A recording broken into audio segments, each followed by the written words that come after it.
বিপিএফৰ মাজত চলিছে গৃহ কণ্ডল। দেৱীতোলা ভিচিডিচিৰ সভাপতি পদক লৈ চলা বাদ বিসম্বাদৰ অৱসান। জ্যেষ্ঠ কৰ্মীক বঞ্চিত কৰি আগস্থান দিছিল কনিষ্ঠ কৰ্মীক। জ্যেষ্ঠ কনিষ্ঠৰ বিভাজনেই বিপৰ্যয় হৈছিল বিধানসভাৰ নিৰ্বাচনত।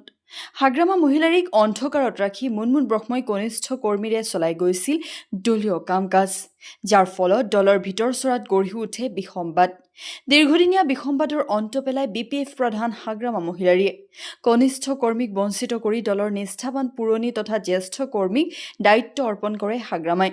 হাগ্ৰামা নিৰ্দেশ মতে দেৱীতোলা ভিচিডিচিৰ সভাপতি আবু খায়েৰক বৰ্খাস্ত কৰি ইউনুছ আলী শ্বেখক সভাপতিৰ দায়িত্ব অৰ্পণ কৰে, যাৰ ফলত এইদৰে শ শ দলীয় কৰ্মীয়ে নতুন সভাপতি ইউনুছ আলীক ফুলাম গামোচাৰে আদৰণি জনায়।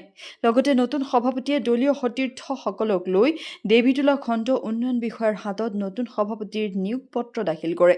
নতুনকৈ দায়িত্ব লাভ কৰা সভাপতি ইউনুছ আলীয়ে কি ক'লে সেয়া এবাৰ শুনক। News desk report DLive 365। মই আমাৰ পাৰ্টিৰ নিৰ্দেশ মতে মই দেৱীতোলা ভিচিডিচি চেয়াৰমেন মোক দায়িত্ব দিলে মই আগন্ত যিমান দিন আছোঁ ৰাইজৰো মোৰ আশীৰ্বাদ আছে, সেইকাৰণে মোক পাৰ্টিয়ে নিশ্চয় দায়িত্ব দিছে। মই যিমান দিন থাকোঁ আমাৰ দেৱীতোলা ভিচিডিচি এনেই পিছ পৰি থাকে। মই যিমান দিন থাকোঁ ইমান দিনে মই ৰাইজৰ সেৱা কৰি যাম আৰু ৰাইজৰ দুখে সুখে মই যাই মানে সোমাম ঘৰে ঘৰে। এইটো মোৰ লক্ষ্য।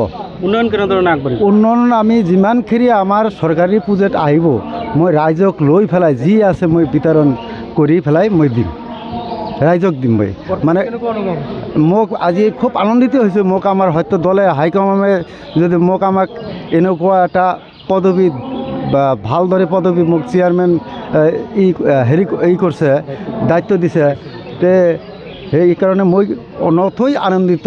মোৰ এনেকুৱা ভাল লাগিছে, হয়তো ৰাইজৰ আশীৰ্বাদত মোৰ খুব ভাল লাগিছে। মই এনেকুৱা খুশি। মই ইমান ডাঙৰ ঘৰৰ ল'ৰা নহয়, দুখীয়া ঘৰৰ ল'ৰাই, কিন্তু ইয়াৰ আগতো মোৰ হৈছিল।